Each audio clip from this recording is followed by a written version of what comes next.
Керемет кечиңиздер көңүлдүү улансын, урматтуу биздин меймандар, коноктор, тамагыңыздар аш болсун. Ушул жазалган тамактар даамдуу болуптур десеңиздер, бир алаканча коюңуздар. Китеп тоюбуздун экинчи бөлүмү башталды. Барыңыздарды орундуктардан орун алууга чакырабыз. Экинчи бөлүмдү ачып бериш үчүн ушундай керемет кептин кемеңгерлери, сөйлөтүү сөздүн чеберлери, төрүбүздүн көркү болуп, элибиздин даңкын чыгарып, атын алыска айтып жүргөн биздин акындарыбыз бар. Атайын келип олтурушат. Сиздердин алдыңыздарга элибизге аттын кашкасындай бир эмес эки элге таанылып калган бир нече обондурлардын автору, керемет үндүн ээлери, эл сүймөнчүгүнө айланган акындарды сахна төрүнө чакырам. Алдыңыздарда Баян Акматов, Турат Жумаев. Тосуп алыңыздар.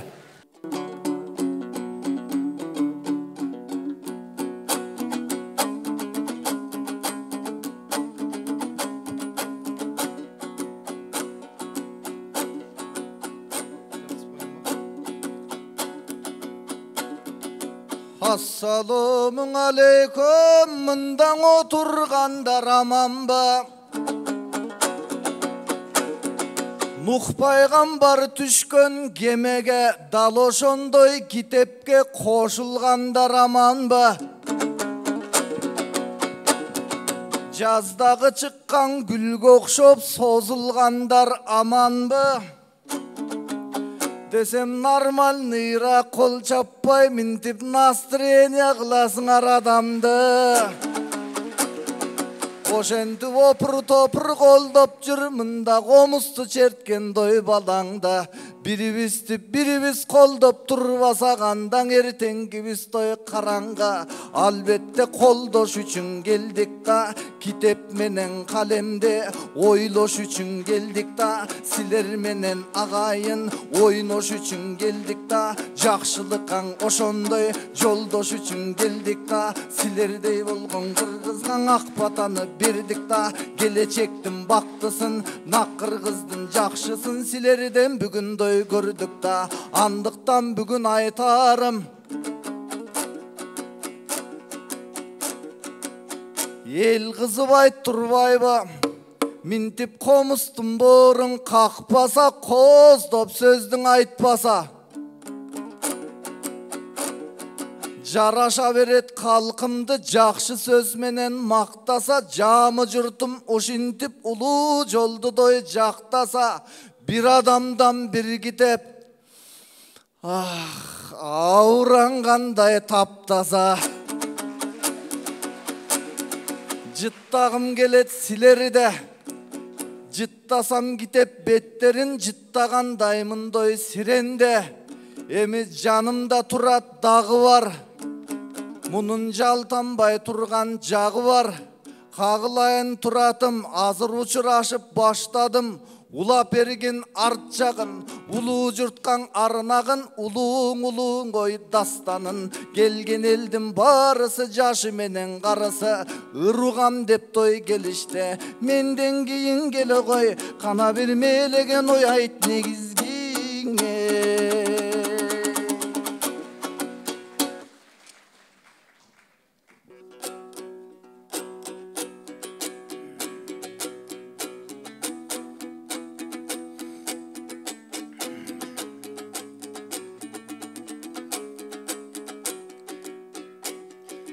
Жары салып баштайм ак тойду, жалпыңаң айтып жакшы ойду.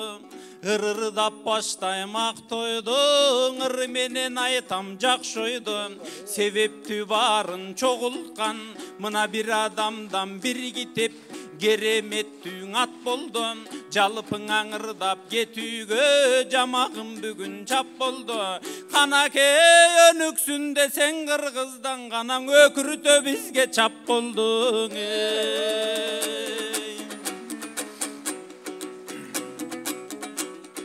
Жанатан байкем ырырдапта жамағыңды чубадың, ардағым байкем баяным, ардағым өзің туғаның, артыңда жүрген мен болса тайта құлақ құнаның, ардақты қалқым қабылал, баян болсам манастын ал, томындай мен болсаң ептеген брошюрамын.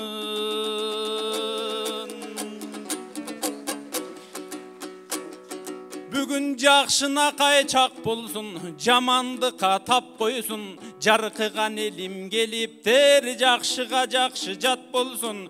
Момынша жашты көргенде сүйінбөй қантеп тұрасың, өнікпөй деген қырғыздың андан озына қара таш болсын.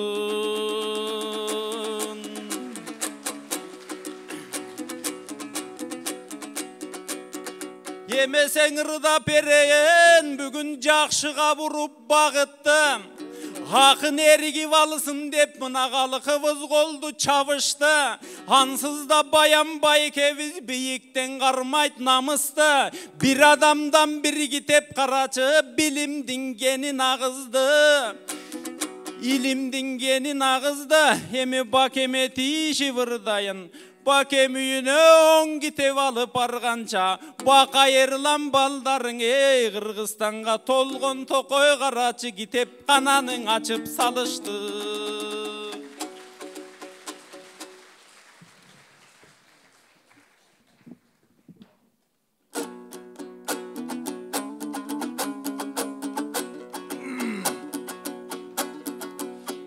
Айтасың ардағымы, тұрмышта досым балбаным.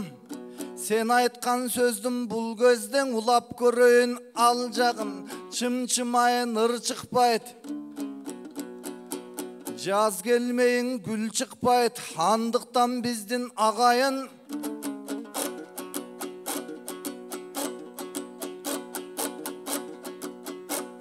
Алла Таала жаратқан. Құран кітеп білсеңер, алғаш оқуың оқу деп башталған осият болды тамғасы. Ошону дағың еске албай, азыр оқу мал болды чандасы. Түкең оқубаған соң кітептің ойды тоны чалбачы. Үйдегі толғын тоқой кітепті дасторқон жайчың үстөлгө тіреткіш қылып салбачы, шіреткіш қылып салбачы. От жаққанға тамызғы тиеттейсің ғо пайдасы, бұл тұраттың ұшындай айласы. Китептен артық көрінөт бұға келім баланын дой жармасы. Пикеттін тибейт пайдасы, китептін тиет дой пайдасы. Баяндын оқыған китебі Кассандра тамғасы. Тұраттын оқыған китебің Айгүл Шаршендин чарбасы ки.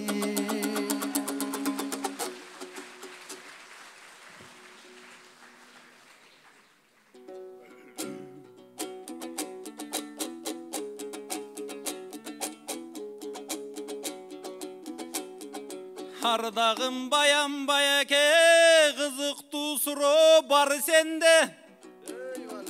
Емесе байкең ұғып тұр, мына қызықты жоп бар менде. Тамызғы қылат десеңіз қарачы тумандың ойлар қалды елде.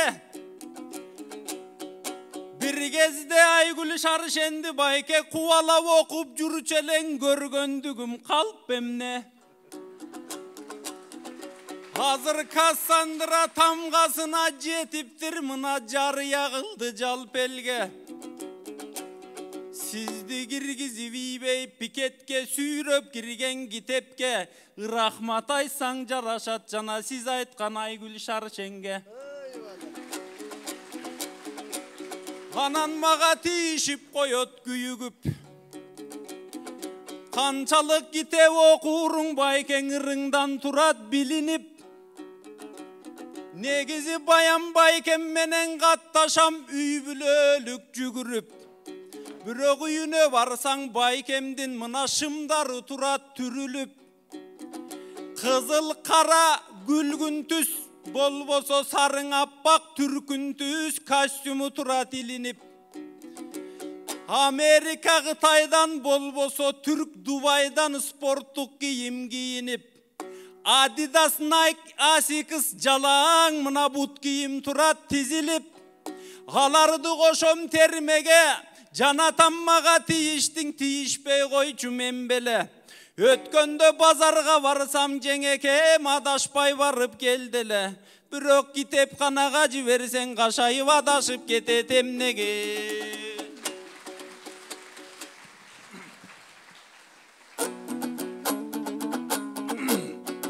Kitepkanaga jibersen adaşıp ketetem nege Bayanın aytat dep жүрсем bul ayalım aytar şerbele Görse göz salıp жүрген Turbay'ı giyim geçeli bölmeme Kitep sanayt dep жүрсем bul giyim sanar şerbele Kostümüşüm tufli barısın Aytıp kettin şerdene Al boldu meylin iç kiyimdin barısın jarı yağılda jergeme Mına 12 gözlü Kudayım okun oku dep berdele Anan kitep karabay giyim sanagan Tangадамай ушул тендеге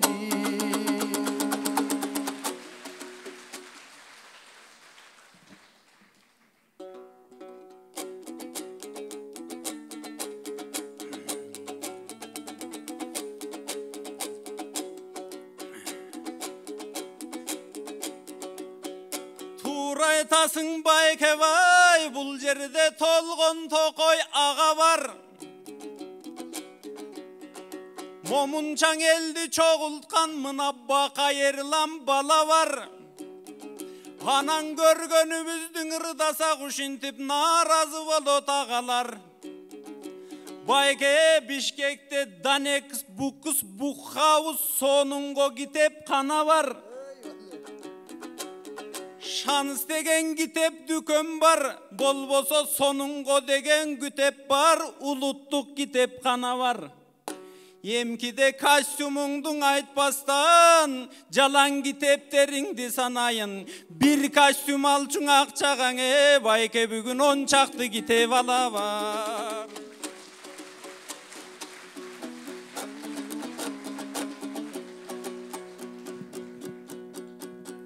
Ой укмуш Турбайбы балаңар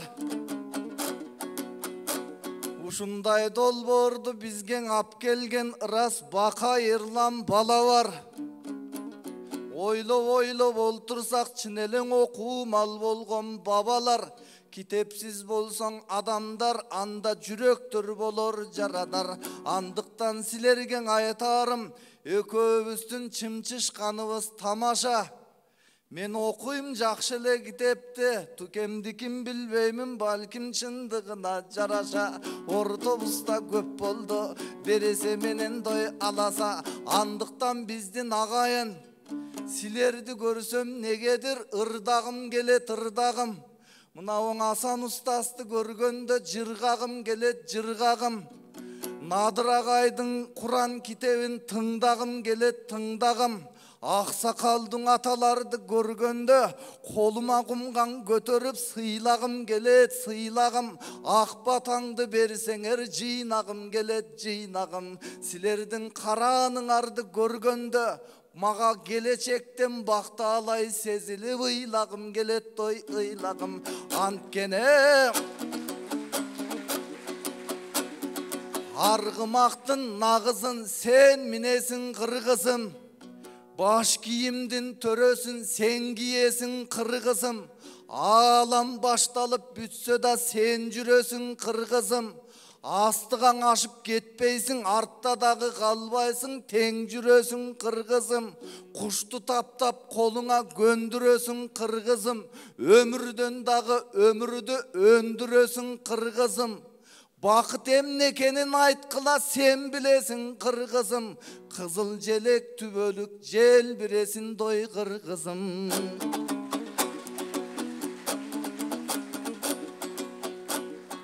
Алтымыштан ашсаң да азыр жыйна эркиңде Kim bolsoң дагы кийгизет китеп башка бөркүңдө, чырайлуу кылып нурдантып чыгарат ажардой көркүңдө. Билерсиңер илим билимдин ээрчип манаскандай серпилде. Акыл билимген умтулсаң, 60 тилди жат билген ажыбайдай шерсиң бе? Эгерден акыл билимдин калсаң артында, бокмурун деген сенсиң бе? Колуңан тулпар талашып, коңурбайлар келсин бе, азабын коюлго берсин бе? Жок, андай болбосун. Эч убакта кыргыз унутпа. Окуң оку деп айткан эгең менен элчиңди.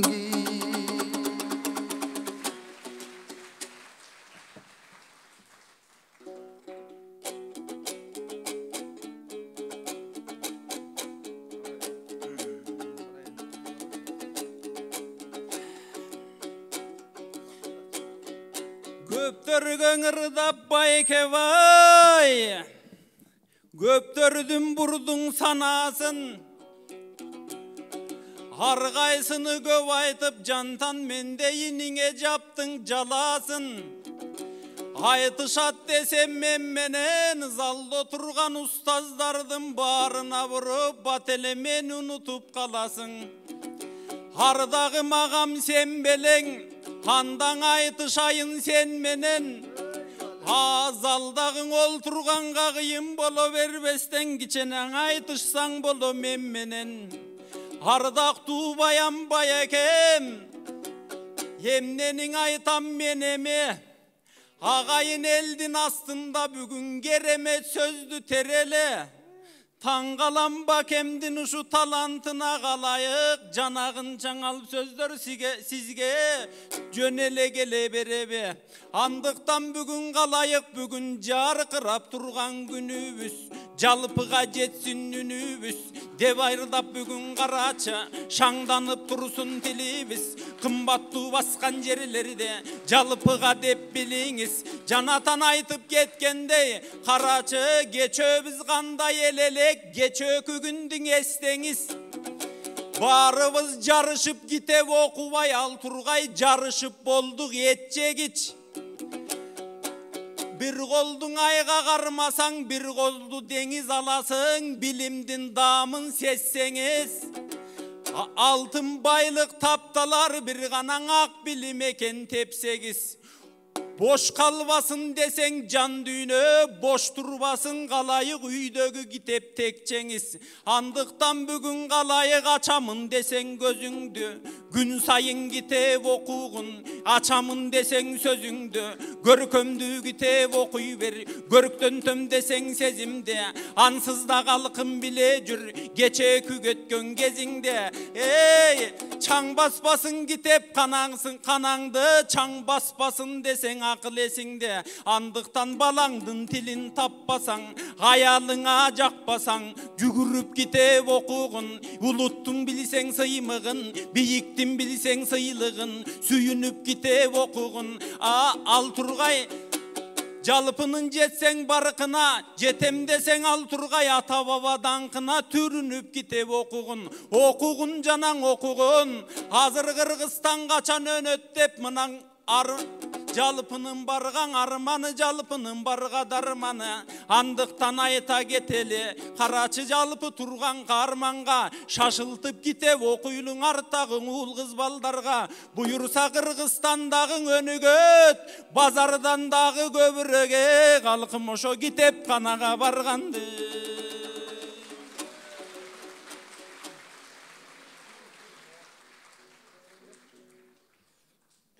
Рахматке.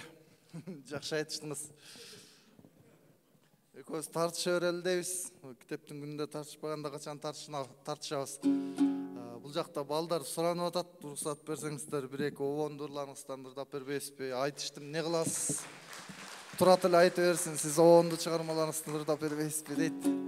Анан ар ким өз билгенин кылсын. Мен бир обонду чыгармалардан ырдап берейин. Кайсын ырдап берейин, Бакаев ака? Апа жөнүндө ырдап бер дейт. Бар бериңиз.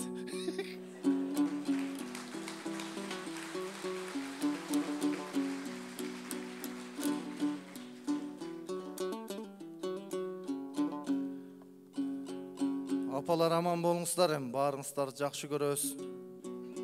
Мынау жоолуңуздар кичинекей болгону менен бүтүн дүйнөнү жылыта тургудай касиетиңиздер бар апалар. Мынау маңдайда апабыз олтурат маскасын тагынып. Бүгүнкү күндүн көркү болду. Тигил жакта атабыз отурат. Ал киши дагы бүгүнкү күндүн көркү болду. Себеби ар бир чогулуштун көркү ушундай бир улгайган ата энелер турбайбы? Аман болуңуздар. Эме көп сүйлөбөй ырдай берейин. Атам экөөбүз талашып тартыша беребиз. Ал Россия, мен Украина болуп эле талашып тартыша беребиз да. Анан бир күнү гезитти карасак, бетинде жазуу туруптур. Жаш туруп көп сүйлөгөн балдардан түңүлөм деп жазып коюптур бир улуу эле кишиче. Анан көрдүңбү деп мага сая көргөзүп али кичейин айтып жүрөт. Андыктан көп сүйлөбөй ырдабейин апакем деген чыгарманы жалпы апалардын урматы үчүн.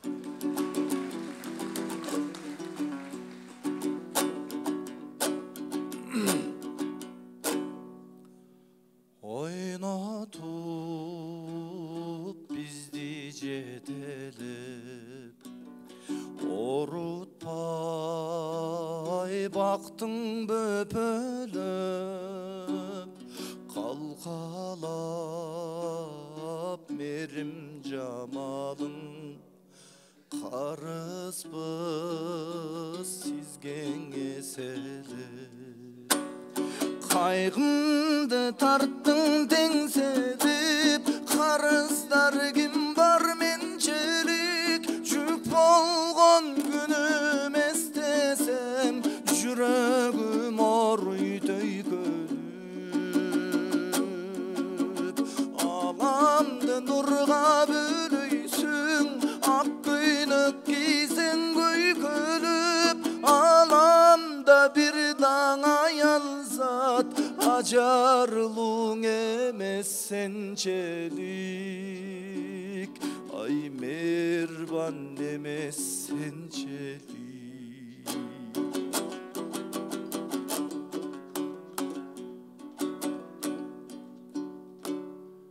Үмүттүн отун жандырган, үй ичин майрам шаңгылган, өмүргө биздин алып келген энелер үчүн жан курбан. Кайгымды тарттың теңселип, карыздар ким бар менчелик, жүк болгон күнүм эстесем, жүрөгүм оруйдөй көлүп. Аламды нурга бөлөйсүң, ай ак көйнөк кийсең көйкөлүп, аламда бир даң аялзат, ажарлууң эмес сенчелик, ай жарокер эмес сенчелик.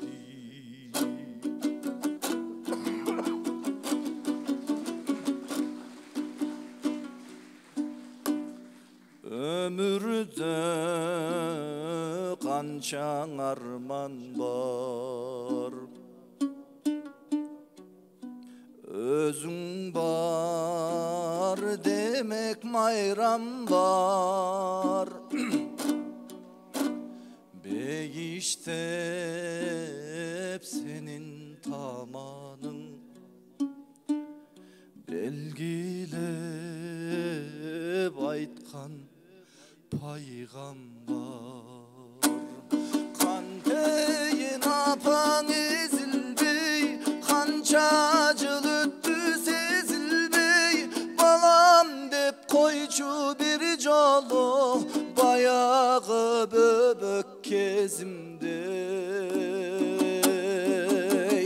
Бал барбы сенин сөзүңдөй, нур барбы сенин көзүңдөй, дүйнөдөн эч бир аялзат сулуу эмес апа өзүңдөй,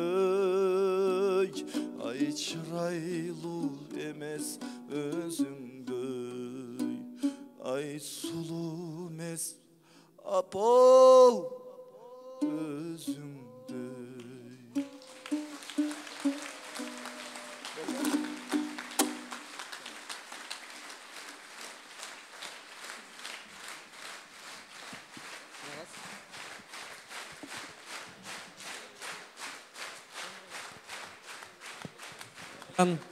Баян Акматов, Турат Жумаев болды.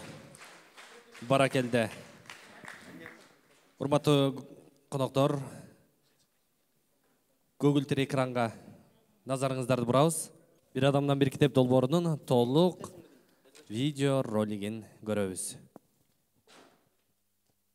Бир адамдан бир китеп элдик долбоору.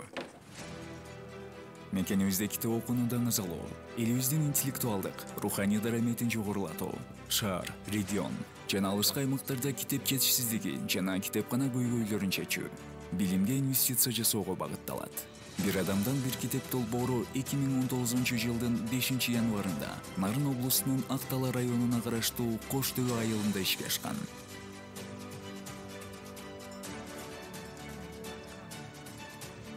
Жакшы иштин жайылышы же долбоор жети тууганда, айылдык китепканаларда, мектептерде, аскердик бөлүктөрдө, балдар жана кайрылар үйлөрүндө, ооруканаларда, жогорку окуу жайларда, окуу борборлорунда, студенттик жатаканаларда, чек арадагы кыштактарда, ыктыярчылардын, мектеп окуучулардын жана жаштардын демилгеси жана жалпы элдин материалдык колдоосу менен долбоор ишке ашты.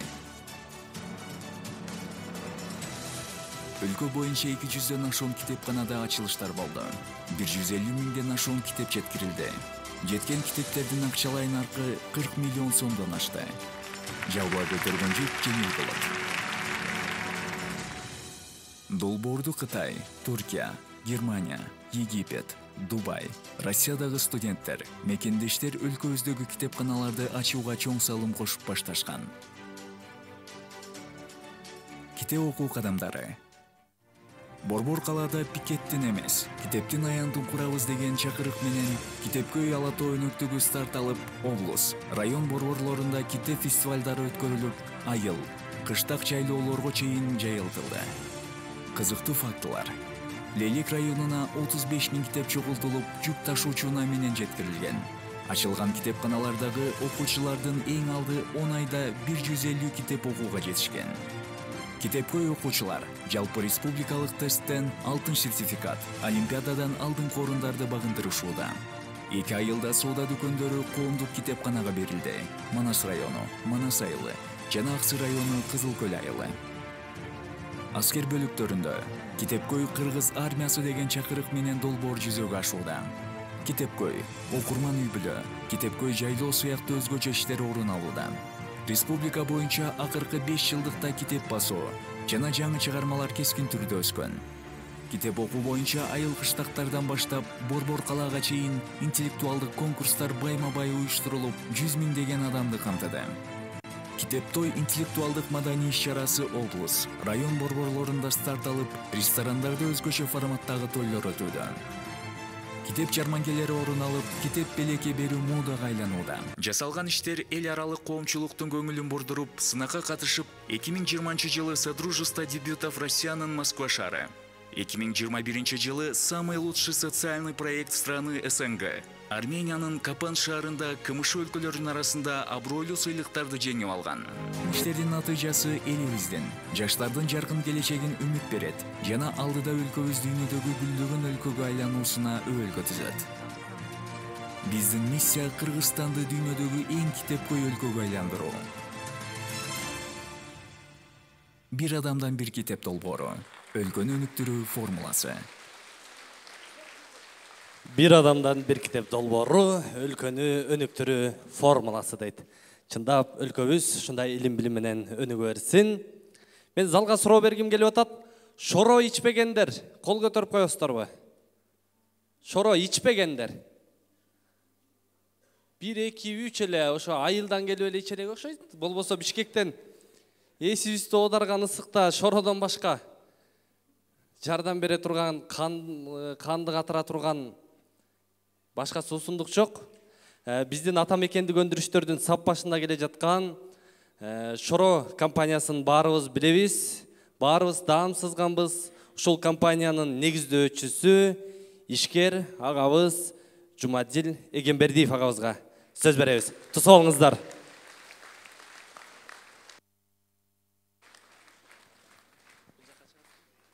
Ошол жерден сүйлөйүн.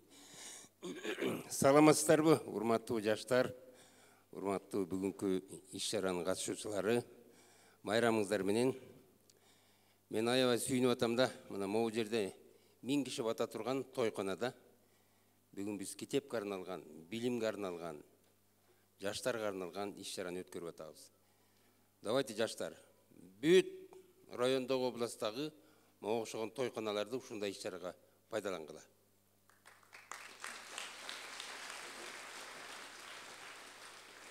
Мындай 50 000, 100 000 доллар коротуп ушундай тойконаларды өткөргөндү ысырапкорчулукка каршы согуш жарыялагыла. Тойду кантип өткөрүш керек, жаңы форматын ойлонуп чыккыла. Бирок ысырапкорчулукка жол бербейли. Баарыбыз тең мамлекет деген түшүнүк бар. Мамлекет жана мамлекеттүүлүк деген. Мамлекеттин эң негизги байлыгы бул анын эли, анын жарандары. Кандай эл жөнүндө кеп жүрүп атат, кандай жаштар жөнүндө кеп жүрүп атат, кандай эл жөнүндө. Бул билимдүү, илимдүү, намыстуу жаштар жөнүндө кеп жүрүп атат, жана адамдары. Мамлекеттин келечеги мына сиздерсиңер. Биз бир поколениени жоготтук, 30 жыл изденүүдө жүрдүк, дагы изденип атабыз. Мамлекеттин келечеги мына сиздер чечесиздер. Кандай жаштар жөнүндө кеп жүрүп атат? Билимдүү, илимдүү, китеп окуган. Бирок китеп менен эле чектелбейт. Биз кандай жаштар жөнүндө айтып атабыз? Келечекте акылдуу өлкөнү ушул туңгуюктан чыгара турган адамдар жөнүндө, активдүү адамдар жөнүндө айтып атабыз. Китепти эле мисалы окуй берсе, караңгы тамга отуруп алып эле. Андан эчтеке чыкпайт. Китепти окуганды билиш керек. Кайсы китепти окуганды билиш керек. Китеп окуйт деп эле барып подряд окуй берсеңер, вкус болуш керек. Вкус. Вкусуңар болсо, ошого жараса жашооңар аныкталат. Тамакты да тандап вкус менен жеш керек. Китепти дагы тандап окуганды билиш керек. Кийимди да тандап окуганды билиш керек. Зоро жолдошту да достук күтүүнү билиш керек. Тандоо деген бар. Биз кандай өлкө жөнүндө ойлонуп атабыз? Биздин адамдан башка дагы эмне байлык бар? Андан кийин адамдан кийин жанагы жер байлыктары. Туурабы? Андан да бир чоң байлык бар. Мамлекеттин эгемендүүлүгү жөнүндө кеп жүрүп атат. Эгемендүүлүгүн бербеген көк, намыстуу адамдар жөнүндө кеп жүрүп атат. Бирөөгө кор болбогон, бирөө кордоп тебелебеген, намысыңды тебелебеген, согуш ачпаган, согушпаган, сөкпөгөн, намысыңды ылдый түшүрбөгөн эл жөнүндө кеп жүрүп атат. Биздин ата-бабалар ушул кыргыз жерин сактап келген. Биз мына эгемендүүлүгү асмандан түшүп калды. Оңой жерден эгемендүү болуп калдык да. Мындайча айтканда, эгемендүү убагында жанагы кыргыз өлкөсү болуп, дагы бир Кудай берди ошондо. Андан кийин эгемендүүлүктү берди, дагы ошону баркына жете албай атабыз. Кандай өлкөнү түзүшүбүз керек? Ар бир адамдын эркиндиги номер 1 болуш керек. Биринчи орунда туруш керек. Эркиндигиңер. Сүйлөгөн сөзүңөр ар ким өзүнүн оюндагы пикирин айтыш керек. Бир киши эмес, баардыгы салым кош керек мамлекетке. Ошондой илимдүү, билимдүү, андан тышкары маданияттуу адамдар жөнінде кеп жүріп жатады. Маданият қайдан пайда болады? Үйден пайда болады. Үй бүлө деген институт бар. Ошол жерден жаралады. Маданият түптеледі. Мектеп сабақ ал, жөн эле арендаға алып біз оқытып атабыз балдарды. А негизги үй бүлө ата-эне. Бала ата-энени қарап чоңойот. Жанагы кызыл камчы шапалак менен бутка көзгө чапкылап, башка көз чапкылап дегендей мындай бол деген бала ал тарбия эмес. Бала сөзүң эмес, өзүңдүн баскан турганыңа карата тарбиялат. Ошон үчүн өзүңөрдү тарбиялагыла биринчи. Силерди көрүп анан жаш балдар өнүгөт. Мына могу жерде 600 киши отурасыңар. Баарыңар тең бизнесмен болгоңар келет, ишкер болгоңар келет. Жетишкен мындай успешный адам болгоңар келет. Мына могу 30 эле киши успешный адам боло алат. Бул статистика ушундай. Эмне үчүн? Бул жарыш. Жанагы ат кандай жарышса, ат жарыш отпой 100 атты кое берет. Ошондон бирөө келет биринчи, андан кийин экинчи, үчүнчү десятка алуудан ошо менен 4-5 ат байге келинет. Бизнесте да ушундай. Мен ишкер адаммын, мен жаратман адаммын. Мен сүйлөчү меселем Нуржигит кетип калды бенем. Мен иш кылган эле адаммын. Бергем сүйлөп бер деп чакырдыңар, мен сүйлөп атам ошон үчүн. А так мен сүйлөгөндү билбейм деле.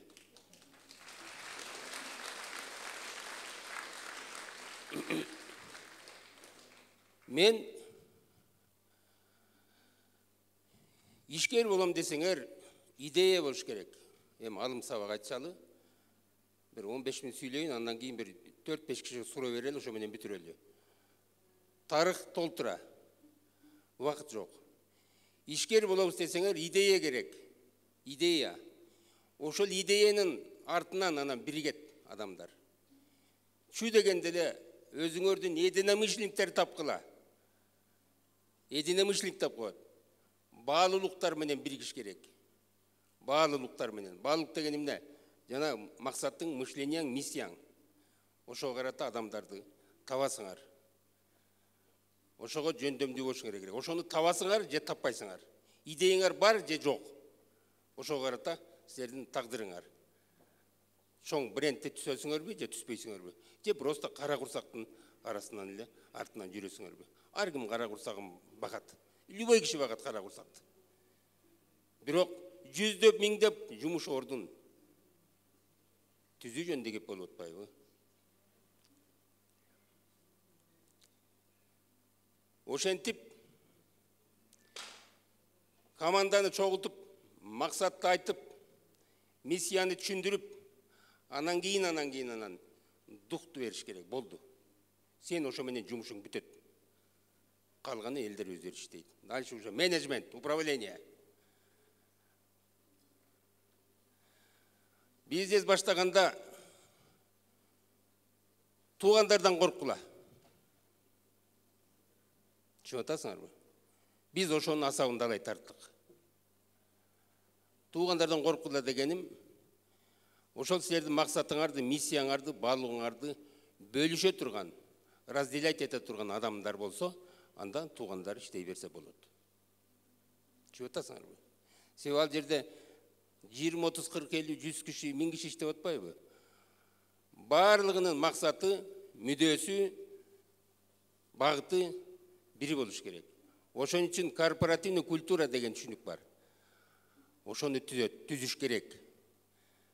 Чтоб жана компанияда 405 киши кантип чатагы жок, ушагы жок, ырылдашпай, чырылдашпай, мушташпай, бир багытты көздөй кете турган компанияны түзүш керек. Түшүнүп атасыздарбы? Ал корпоративный культура деген эмне? Ал жана бүгүн конституцияны бир жоготуп, бир таап алып, бир оңдоп булап тарпын чыгарбадыкпы? Ошол ар бир компанияда өзүнүн ичиндеги конституция болуш керек. Это свод некий правил, некий свод правил. Ичиндеги компания ичинде кандай жүрүш керек? Жумушка алгандан баштап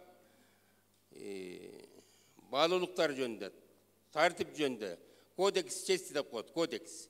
Ошонун баары жазылат. Ал мага да таркалат. Менин аялым иштесе ага да таркалат. Аялым эгер аны аткарбаса, жумуштан кетет. Мына ушундай коомду түзүш керек. Мына өлкө да ушундай жөндө кеп алып атат. Баарыңар тең өлкөнүн жарандысыңар. Мына араңардан саясатчы чыгат, бизнесмен чыгат, жазуучу чыгат, не бир түркүн адамдар чыгасыңар. Баарыңарда талант бар. Абсолютно ар бир кишиде талант болот. Ошол талантты убагында ачыш керек. Ачыш керек. Жана эмне үчүн чоң жанагы успешный адамдарды билесиңер, Microsoft, Coca-Cola, Toyota, Boeing дегендерди билесиздер, ошолордун основательдери эмне үчүн алардын кээ бирөөнүн билими деле жок. 2 диплому бар, золотой медалист, баарын круговой отлично окуган эмелер андай успешный боло албай атпайбы? Себеби IQ деген бар, IQ. Билесиңер, интеллект жөнүндө кеп жүрүп атат. Ар бир интеллектиңер, да, билим алыш керек, билим керек. Бирок да бир нерсе жетпей атат. Жанагы успешный адамдар бала кезинен салынган, бала кезинен башталган, бала кезинен ээн эркин ойлонуп, ээн эркин ой жүгүрткөн адамдар ошондой болот экен. Ошон үчүн балдарыңарды жаш бала кезинен башка көзгө чакпагыла. Ошо бала кезинен талантын ойготкула. Запрет кылбагыла. Конечно, өзүңөр түз жүрсөңөр, балаңар түз жүрөт, өзүңөр тамек чексеңер, арак ичсеңер, тияк бияка барсаңар, анан кийин балаңар көрөт да. Ана сөз менен анан болбойт ал. Турган турпатыңарды. Ошон үчүн жана бүгүнкү күндө трибунадан сөздү сүйлөйт, трибунадан чыккандан кийин кылган иштери башка. Ошондой двойной стандартка жашабагыла. Силер бурушуңар керек азыркы коомдучу, айланайын жаштар. Туурабагыла. Азыркы болуп аткан, силер бургула азыр поколение. Дагы 30 жыл күтөбүзбү? Күтпөш керек. Бир 5-10 жылдын ичинде поворот кылыш керек. Ошонун основасын силер түзгүлө. Ошон үчүн баладан баштагыла, садиктен башталат, анан мектептен башталат. Ээн эркин өссүн. Көзгө башка чапкылабагыла, ал тарбия эмес. Ал фашизм. Ошол балдар зөөкүр болот. Биз аялды кордогон коомдун качалы. Аялдын ордун билели. Булар эне. Эне жана балдарды 4-5тен төрөп тарбиялаган балдардын, энелердин статусун президенттен өйдө коелу. Түшүнүп атасыздарбы? Мына ушундай коомду түзөлү. Эми мен Табылды Байкем экөөбүз шорону 40 жашыбызда баштадык, 40 жашыбызда. Мен 39 элем, ал 41 эле. Орто жашыбыз 40-та баштадык. 30 жыл өттү. Мен дагы эле билимим жетпей келатат. Дагы эле билим алуунун үстүндө жүрөм. Эмне деген билим? Жанагы китеп окуган, сабак окуган, мектеп, университет окугандан башка дагы бир сонун нерсе бар. Башка мамлекеттерге чыккыла, айланайындар. Башка мамлекеттер бар, ошолордун маданиятын көргүлө. Ошолор эмне болуп өнүгүп атат, ошолорду көргүлө. Жер тааныгыла. Кыргыздар айтат го, атаң барда эл тааны, атың барда жер тааны деп коебу, туурабы аксакал? Ошонун сутун түшүнүңөр. Жерди кыдыргыла. $45,000 той бергенден көрө, 10 жолу барасыңар, айланайын, келинчегиңди алып алып жер кыдырып келгиле. 10 жолу барасыңар. Ошондо таптакыр башка мышление пайда болот. Эми ушу кыргыздын жеткен жери той болду.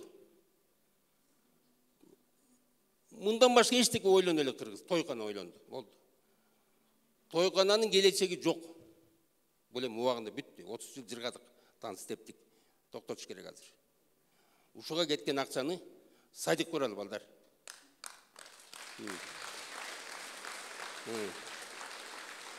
Жанагы сонун жанагы мына аксакал окшогон жазуучулар жазып бир сонун гений жазуучулар бар, ошонун китебине жардам берели. Туурабы? Балдар майпалдарга жардам берели.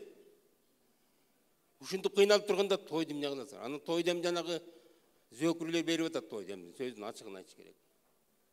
Кембагалдар эми ошого теңелип анан берем деп анан кийин анан кыйналып атпайлы, кур намыс менен кыргыздар биз мындай бурулалы 180 градуска бурулуш керек азыр. Намыстанбагыла.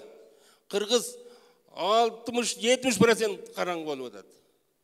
Баягы эле мал менен жүрөт, баягы эле мал.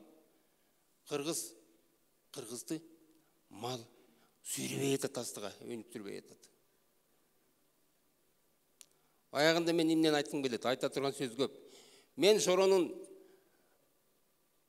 курулушу жөнүндө кантип биз Шорону курдук, Шоро бизди кантип адам кылды деген тема менен мен азыр китеп жаза баштадым. Менин телеграммамды кирип окугула. Китеп жазган аксакал айткандай оңой эмес экен. Bir gün жазам, анан bir ay 2 ay жоголуп кетип атам. Бердеге жазганда кулап 1-2 күн жыгылып калып атам. Шай болуп калып атат, чын айтыш керек. Анан мен кандай мамлекетти көргүм келет. Мен дегеле кыргызды 40-50 жылга астыга көрүш керек болуп атат. Биз мурун 5 жыл менен иштечү элек. Кийин 3 жыл өттүк. Анан 2 жыл өттүк, андан кийин күздө эмне болот деген жашоо менен жашап атабыз. Биз кыргыздын эртеңки эмне болорун көрмөйүнчө биз эчтеке кыла албайбыз. Күнүмдүк эле кара курсак баягы күнүмдүк эле баягы соода сатыкта алып сатпай ушу менен жүрө беребиз. Биз кыргызды 40 жылдан кийин кандай кыргызды көргүбүз келет? Ойлонуп көргүлөчү. Мен мындай дер элем. 40 жылдан кийин кыргыздын жанагы негизги улуттук руханий байлыктарын сактап калган. Жанагы идентичность, где-то Украина или атпайбы, идентичность мы хотим сохранить как народ. Айнайдар, намыс. Биздин 40 жылдан эмне тиги швейцар болобузбу, же монгол болобуз? Жок, биз кыргызбыз. Кыргызбыз. Биздин толуп жаткан баалуулуктарыбыз бар. Толуп жаткан өзүбүзгө тиешелүү руханий байлыктарыбыз бар. Ошону 1000 жылдар нары сактап калалы. Эмне гана болбосун. 100 жылдан кийин биз жерде турган. Боголар кыргыздар. Бирок өнүгүүгө даяр болгон кыргыз бололу. Кечеги кыргыз эмес. Жаңы кыргыз жөнүндө кеп жүрүп атат. Жана билим жөнүндө, илим жөнүндө, маданият, 2-3 тилди билген, маданияты күчтүү, машинеден кетип барат, бөтөлкөн ыргытпаган, паркка барып скамейканын үстүнө отуруп албаган, бирөө тиги кордобогон, маданияттуу, жанагы адамдын укугун биринчи орунга койгон, аялды кордобогон, сөз эркиндигине жол берген, жанагы тиги свободный независимый сот болгон, взятка албаган чиновниктер. Мына ушундай мамлекетти түзөлү. Чугуп атасыздарбы? Мына ушу менен мен бүтөйүн. Суроо бериңиздер, 3-4 суроо. Тетиги бала. Бер микрофонду. Телеграмда окусаңар, Эгембердиев Жумадил деген ошондон окуйсуздар.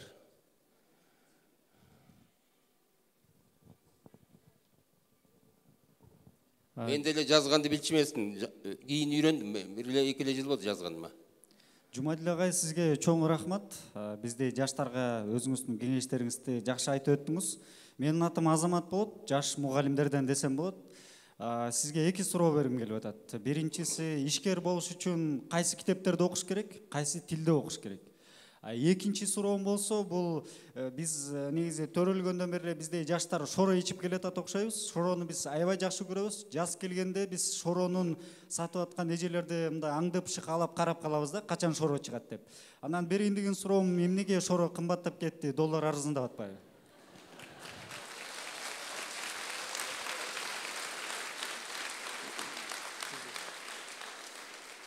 Эми бизнесмен болуш үчүн, ушуну суроо берип атасыңбы? Бизнесмен болуш үчүн шык керек, шык керек, шык. Биз бизнести баштагандан бери мен опшуктай элек мынай. Ошого даярсыңарбы? Силер ойлобогула, жөн эле чалкалап жатып алып эле анан ойлонсо эле бизнесмен болбойт. 4 сааттан уктап баштаганбыз, мына ошондон бери бүгүнкү күндө эле ошондой уктайм. Бир ооруга жолуктук, балая калдык. Всё. Жотасың. Көк болуш керек, максат болуш керек, көк болуш керек, кайтпаган. Эмгекти сүйгөн, өзүңдү сүй элде мырда. Анан тегерегиңдегин сүйөсүң. Элди чогулта билген, элди урматтай биле турган. Анан жана эмне китеп, менеджмент окугула, менеджмент. Эл менен кантип иштешти кыргыздар билелик дагы эле. Айдарайындар, менеджмент деген, управление деген бар. Советский управление эмес, ал башка. Бул психология башка. Адам ошондо компанияда адам биринчи орунда турат деп мен айтам. Жана айттым го, эли биринчи. Компаниянын биринчи байлыгы бул эли, сотрудниктери. Сотрудниктерди тандап алам, окутам, анан развитие, за границага алып чыгам, анын туулган күнү, аял алганы, өлгөн жеткен баарына даяр болушун керек. Ошол адам компаниядан каким-то случаем кетип калса, ошол ыйлаш керек. Кетпейм депчи. Түшүнүп атасыңарбы? Вот. Управление, психология, ошону окугула. Анан идея болушу керек. Шорон эми мен 12 жыл жана стаканын 2 сомдон саттырып келдим. 5-чи жылга чейинчи. 13 жыл даже. 92-чи жыл баштагам. Жана кичинекей стаканын 2 сомдон 2005-чи жылга чейин саттырып келдик. Табалбек экен экөөбүз. Ошол кезде стакан чай 10 сом эле да. Анан өйдө кымбаттаткандан коркуп жүрдүк. Ая коркуп ичпей коет экен депчи. Анан согуштук бири-бирибиз мененчи. Согуштук. Менде силер 3 революцион жасадыңарбы? Өлкөдө. Менде ошого чейин 2 революция жасаган менде компаниянын ичинде. Ушундай эле тартыш талаш тигинде эмес, андай эмес, мындай кылабыз деп анан кийин кырылышканбыз. Анан ошондон кийин мен өнүгүүгө ошо эчтеке түшпөй калды да. Айлыгымды бере албай калдым. Представьте, 2005-чи жыл мен стаканын максимумду 2 сомдон сатып аттам. А стакан суу 10 сомдон, чай 10 сомдон. Ошондон мен ошону айттым эле. Ошол жылда мен 26 миллион доллар жоготтум 10 жылдын ичинде. Сен эсептеп көрсөң. Ой деп анан 3 сом кылдым. Күзүндө бүтөбүз, анан жазында баштайбыз да кайра. 6 айдан кийин кайра баштайбыз да. 3 сом кылсам, карап турсам унчукпай ичип атса жыргап элечи. Анан кийинки жылынан 4 сом кылып койдум акырын. Таң көрө. Анан барып сурайбыз да, былтыр канчадан ичтик эле десек, билбей калат экен, былтыр канча сомдон ичкенчи. Ошентип отуруп анан 4, анан кийин 6, андан кийин 8, андан кийин 10, андан кийин 12 кылып, анан турган унчукпайчы. Анан быйыл кымбаттаттым. Айланайындар. Могу отечественный компания. Биз өнүгүшүбүз керек. Силер салбасаңар мен кантип өнүгөм?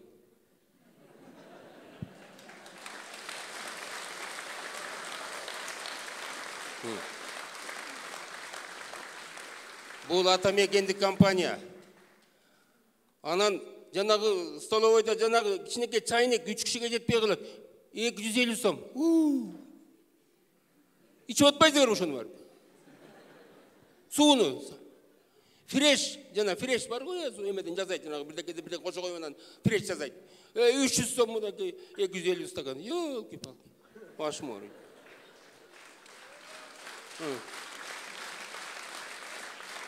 Эми 15 сомго эмне ыйлап атасыңар эми? Поддержка кылбайсыңарбы? Мага ушинтип бир кредит бергиле. Анан кийин мен компанияны бүт дүйнө жүзүнө чыгартамын. Анан ошонан тияктан анан мына мен азыр могу 11-inde Пакистан, ай кудай, тетиги Араб эмнели? Саудовская Аравия, Дубайга ушундай эме менен кетип атам. Жанагы Марипов деген Улукбек, биздин премьер-министр ошол посол экен. Майке келиңизчи биякта мүмкүнчүлүктөр көп экен, эмне кылабыз деп, ошого мен кетип барам. Разведкага кетип баратам, шпион болуп. Ошо атасыңар. Анан Европа, Турция, Өзбекстан деген чоң ушундай мүмкүнчүлүктөр бар. Ошого бир аз акча чогултуп алайын. Силер мага мындай берип тургула карыз. Анан кийин дүйнө жүзүнө тараткандан кийин мен аны кайрап келип анан балдарга окутам, майыптарга жардам берем, кайтып келет айнырайындар, ай. Ачуңарды келтирбей, жөнүшкиле. Рахмат. Ким дагы? Өзүңөр билгиле. Саламатсызбы? Агай, мен Аламидин районунун Кайрым орто мектебинин башталгыч класстын мугалими болом. Атым Айпери. Мен ушул китеп окууларда келген бир суроом пайда болгондо, бул суроого мен өзүм жооп бергем, бирок сизден жооп уккум келип атат. Сиз өзүңүздү мезгилге саякат жасаган кат катары элестетиңиз. Эгерде сиз кат болгондо кандай кат таратат элеңиз? Кат? Сиз өзүңүздү мезгилге саякат жасаган кат катары элестетиңиз. Катчы, кат жазасыз да. Эгерде сиз кат болгонуңузда кандай кат болот элеңиз? Адамдарга дүйнө жүзүнө эмнени таратат элеңиз? Дүйнө жүзүнө баарын айтмакмын. Урушпай, талашпай, тынчтыкта жашагыла, бирликте жашагыла. Могу жаратылышты, жер шарын аягыла. Ушу баарыбызга тең Кудай Таалам берген. Чоң рахмат. Эгембердиев Жумадил агай болду. Мен эжеке, мен агайдын ордунда болгондо шоро ичкиле деп эле кат таратмакмын. Дүйнөгө, америкалыктарга дагы, Англияга дагы шоро ичкиле деп. Урматтуу коноктор, маанайыңыздар жакшыбы? Жакшы эле болуп атабы? Шоро ичели, күн жылыса шоро ич, шоро бул күч кубат, ата мекендик өндүрүштү колдойлу. Мен бир нерсе сурагым келип атат, отуруп берип эле чарчасаңыздар керек. Бул баланы чакырардын алдында барыңыздар, бир 30 секунд ордуңуздардан туруп коюңуздар. Бир аз дене оюбузга да кан жүгүрөт. Буга чейин Олимпиададан жеңген спорттун чеберлери болсо, бул жигит Кыргызстанга эл аралык интеллект Олимпиадасынан биринчи орундарды алып келатат. Азыр зал менен сонун оюн болот. Бул окуучунун атын балким билесиздер. Интеллект скулдун окуучусу. Германияда жана Россияда өткөн өзгөчө интеллектуалдык таймаштарда биринчи орунду алып келип Кыргызстандын атын чыгарган, калькулятор бала деген атка конгон Арсен Рахымбековду тосуп алабыз. Арсен мырза. Сахнага чыгабыз, сахнага. Арсен бул жактан чыгабыз. Макул, ал жактан да чыксаңыз болот. Мынакей. Арсенге бир кол чаап туруп анан. Мына Кыргызстандын келечеги, Кыргызстандын өнүктүрө турган, атын тааныта турган жигит Арсен Рахымбеков. Чоң рахмат, отура бериңиздер. Эми зал менен иштейт экенбиз. Арсенге бир микрофон берип коюңуздар. Арсен калькулятор бала экен. Сиздер 3 сандан турган сандарды айтат экенсиздер, цифрадан. Мисалы 557, 334, 251 деген сыяктуу. Ошол сандардын аягында Арсен эсептеп, жыйынтыгын чыгарып, сиздерге айтат. Анан эгер туура эмес чыгарып калса, мен 500 сом берем. Такси менен кетип каласыз. Саламатсыздарбы? Мен биринчиден өзүмдү сиздерге тааныштырып коеюн. Менин атым Арсен Рахымбеков, мен 15 жаштамын, жана 10 класстын окуучусумун болом. Ушул менталдык арифметика менен 5 жыл бою машыгам. Жана ушул убакытта мен ар кандай олимпиадаларга катышып, Кыргызстанды көрсөтүп келгем. Эми анда санап көрөлү. Арсен, ошондо залдан мен жогоруда түшүндүргөн сыяктуу эле 3 сандан турган. 3 сандан ушундай 5 кишини сурасыз, мен аларды кошуп, жыйынтыгын айтасыз. Ооба, жыйынтыгын айтасыз. Бирөө калькулятор менен кошуп турсун. Мен анда сурап көрөйүн. Канча? 188. 188 дейт. Канча дейсиз? 757. 999. Келиңиз байке. 745. 745. Эми бир адамдан сурайын. 4 миллион 5. Жок, 3 орунду сандарды айтыш керек экен. 3 орунду. Кана 3 орунду сан айтып көрөбүз? 155. 155. 2844.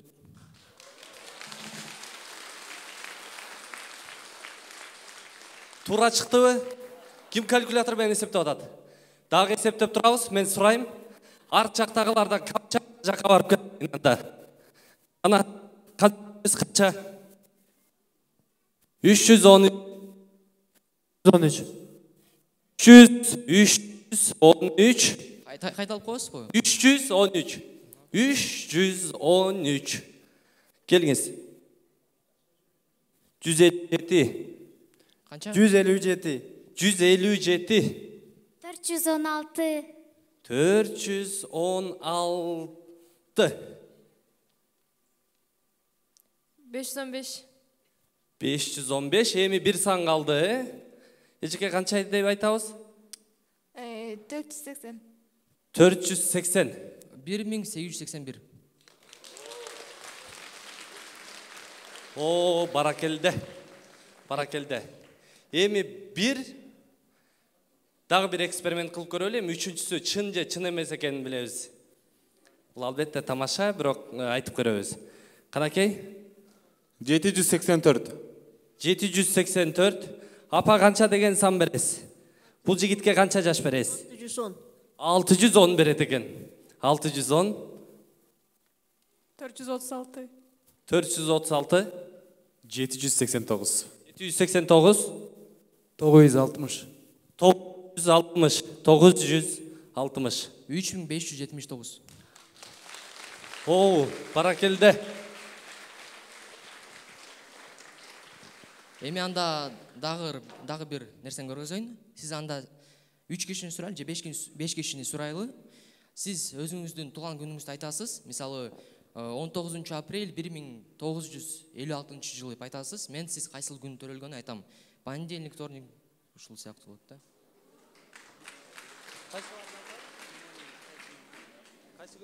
Жуманын кайсы күнү төрөлгөнүн айтып бересиз. Ал сизге туулган жылын айтат. Ооба. Күнүн, айын, жылын айтат экен. Биринчиден жылыңызды айтыңыз, анан күн менен айды айтыңыз. 2003 03 31. 2003 31 03. 31 март болот, Сиз болсо понедельник күн төрөгөнсүз. Текшерип көрсө, календарьды ачып. 1999 2 ай 16 число. 16 февраль 1999 жыл. Мен санайлыкмын да, кайта айтсаңыз. 1999 1999 2 ай 16 число.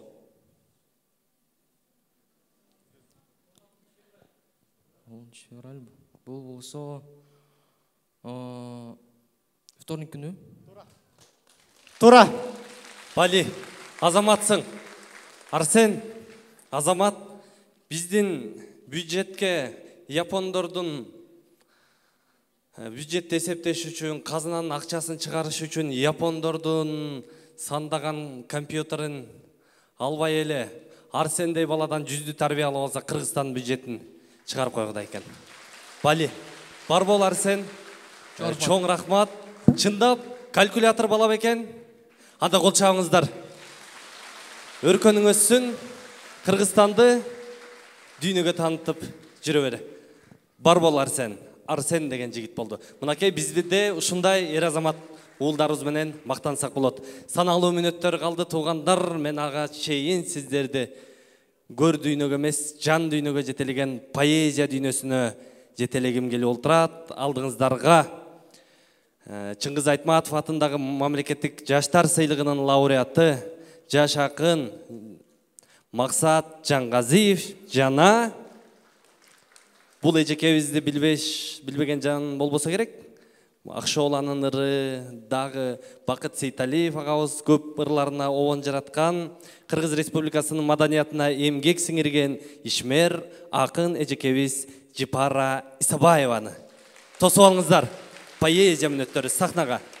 Арбаңыздар, ардактуу меймандар, агайлар, эже, аталар, бүгүнкү ушул биздин китеп майрамга келгениңиздер үчүн, батаңыздарды бергениңиз үчүн агай рахмат сиздерге. Жана агай сиз Сарсына болуп атпайсызбы? Окуу жайдын студенттерин айдап келген го деп. Жок, айдап келбептир. Ушул жерде 700-800 киши отуруптур. Ошонун көбү билет сатып алып китеп тойго барабыз деп өздөрү келишиптир агай. Абдан жакшы күн болуп атат. Мен мындан бир 2-3 жыл мурун эле бир кишиден бир китеп деп эле кыздар, балдар чалып калчу да. Китебиңиз барбы деп, анан колумда болгон китебимди берип, жакшы сөзүмдү айтып кетирчү элем. Бул долбоорду ким уюштурду экен деп жүрсөм, ушул балдарым, кыздарым экен. Өркөнүңөр өссүн алтындарым. Анан китеп тойго куру келбей, бир кишиден 3 китеп деп, ушул 3 китебимди сандыктын түбүнөн таап алып келдим. Ушуну берип коеюн.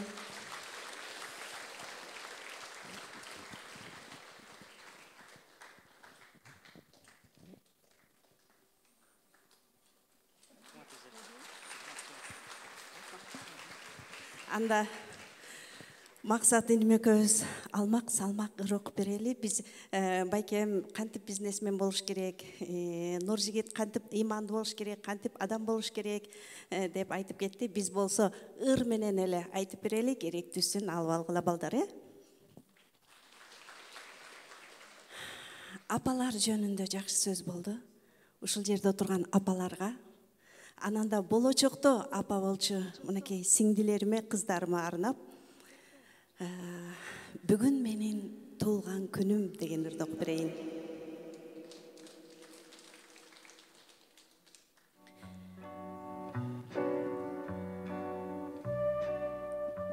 Бүгүн менин туулган күнүм. Сиздин дагы майрамыңыз энеке бай. Ушул күнү белең сыздап, толго тартып чабалактап, аялдын бир ажалы төрөттейт го, жакшылык да, жамандык да жабалактап. Саамганан тынчый калып, толгооңуздун кыстаганы, белиңиздин сыздаганы, эстен чыгып баары наристем деп элжирип кеткендирсиз. Төрөлелик туңгучуңа энелик мээриңизди сепкендирсиз. Ой Кудай-ай, кайрадан толгоо күчөп, сөөктөрүңдүн, жүлүнүңдүн сыздаганы жанга бүтөт. Жаз, жарык, болбурап диктеп турат. Келелек ымыркайдын, ууз жытын искип турат. Аңгыча баа деген үн жаңыртып айлананы. Ымыркай ыйлап келди, кубаныч жандабаны.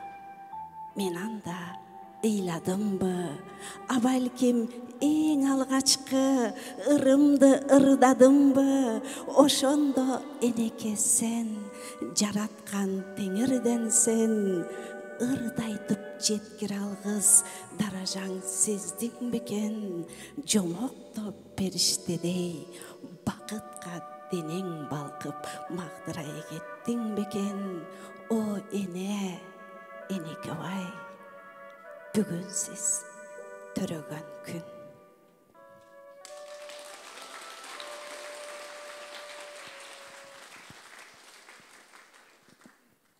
Буйруса, жигиттер, ушул күн дагы тарых болуп калат деп мен ишенем.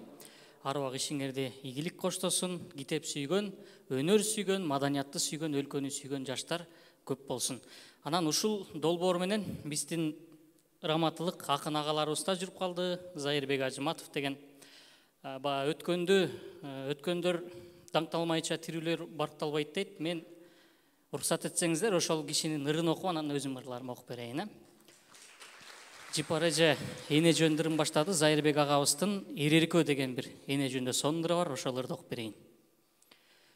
Эх, апаке, апакем-ай, апам-ай, эмгегиңе татыр эмгек жасабай, тентип жүрөм, жарык издеп, ыр издеп, тек гана бир жөн адамдай жашабай. Тири шумдук кездер коштой тыргагын, тирүүлүгүм, азабымда жыргалым, барын сизге айтып туруп апаке, шолоктоп бир келет анан ыйлагым. Ыйламакмын курнамызга кыйылбай, ыйламакмын алкымыма муунбай, бирок бул ый болбойт апа, тек гана бала кезде ыйлап жүргөн ыйымдай. Болот анда сагынычта буктагы, болот анда сиз билбеген бүт баары, болот анда бул өмүрдөн капилет, бала бойдон атакемдин учканы. Ал көз жашым боз туманды күндөрүм, ал көз жашым дос туугандан күйгөнүм, агып турмак ар бир тамчы жаш менен айтылбаган арман муңу дүйнөнүн. Ошол ыйга көөдөн тиреп жашаган, жансыздатпа сизден бөлөк жат адам, бардык бугум, бардык муңум арылмак, бала кезде сооротсоңуз, эх анан. Эң сонунур. Жана агай айтпады, эгер кат болсом, дүйнө жүзүнөн ар бир жүрөккө барып, тынч жашагыла деп айтмакмын деп. Анда эмесе, ошондой ыр адамзат. О адамдар, күнөөгө батпагыла. Добулбасын ажалдын какпагыла. Ашып кетсе адам 100 жыл жашайт. Бириңерди бириңер атпагыла. О кыргыткан тирүүлүк асманына, ойнуңарды суранам таштагыла. Аламаттан асман жер өрттөнбөсүн, тирүүлүктүн мыйзамын сактагыла. Бириңерди бириңер аягыла. Ансыз дагы кыска өмүр карагыла. Өмүр китеп жазылып бүтөт бир күн, чекит коюп акыркы барагына. Бул дүйнөгө конокпуз, токтогула. Бири-бириңди жолдуруп сокпогула. Ансыз дагы ачуусу азабы көп, арман күнгө апаат күн кошпогула. О адамдар, акылдан азбагыла. Абир, ыйман, сүйүүнү сатпагыла. Адам асыл, адамзат улуу деген ишенимин Кудайдын актагыла.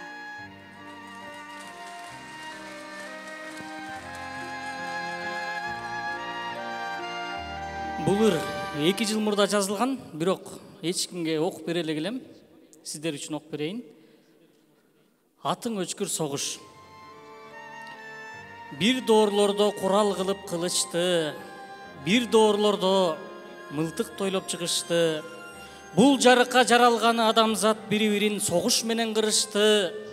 Элдер андан эч тапкан жок рызкы, эрлер жатчу күмбөз гана курушту. Бир эл бүтүн аты калбай жайрады, бир эл бирин жалын болуп жалмады. Бир дагы элдин кан төгүлбөй бийикке, булганбастан илинген жок байрагы. Бардык согуш болду калктын арманы, баатырларда түркүп болуп калбады. Согуш салып моюнуна укурук, бир дагы доор чыга албады кутулуп. Согуш өзү өлбөй келет согушта, адам гана келе жатат утулуп. Пенде сага эмне керек тытынып, жашайсың сен өлүп талып, жутунуп. талашуудан бүткөн окшойт бу жарык. Тарпычыкты таза дүйнө тунарып, ач көздүктүн түркөйлүктүн сапары азыр деле келе жатат уланып, маалыматтык согуш чыкты кууланып, адам аны алды өзү чыгарып. Азыр адам замбирексиз аткылап, бири-бирин ай балтасыз чапкылап, сөздөрдү уштап, сөздөрдү уулап ок жасап, сөздөр менен согушууда жакшылап, сөздөр менен тагдыр күйүп баккулап, сөздөр менен хандар өлдү таккулап. Култуңдашып элди бузуп куулар миң, кул болду адам түрлүү түпсүз ураандын, азыр элди талкалоого сөз жетет, кереги жок жада калса куралдын. О адамзат, адамдууга сугардың, тирүү өлүктүн жоон тобун чыгардың. Баракелде, чоң рахмат. Эми акындар ырды кантип жазат? Биздин акындардын фабрикасы кантип иштейт? Агай шоро чыгаргандай бир ыр окуп берейин. Баракелде. Ойлоо тартып кеттиң го дейт ардагым. Апа неге күлбөйсүң дейт балдарым. Кыйпычыктап жооп таба албай калып эле, кайсалактап карайм ар жак бер жагым. Кечиргиле, бырчаланып жүрөгүм, эки ортодо өзүм дагы жүдөдүм, сүйүп калып силерден да башканы, ырды сүйүп азабым жеп жүрөмүн. Жүрөгүмдө жашайт ырдын үйү бар, жан дүйнөмдө сагыныч бар, сүйүү бар. Таппай калып жакшырымды жоготтум, таарынды экен билбейм кайсыл күнү ал. Кечир алсаң кечир мени түгөйүм, бүгүн дагы ыр дүйнөмдө түнөйүн. Таппасам да жолун тосуп ырлардын, таң атканча дербиш болуп жүрөйүн. Кечир кызым, боло албасам жакшы эле, апам мени жомогайтып бакты эле. Куудураган колдор менен жапканнан куурма чайы ушунчалык жакшы эле. Эртең сөзсүз ошентемин мен дагы, бирок акын болом дебе сен дагы. А бүгүн болсо кечиргиле балдарым, жакшыр жазып алайынчы жаңа. Баракелде. Жипара Исабаева, Максат Жаңгазиев. Рахмат. Жипара эжекен көргөндө негизи лириканын обону куулжуп турат. Жипара эжекен ырлары эң сонун, анан лирикалык ырлар менен жыйынтыктап кое алам да.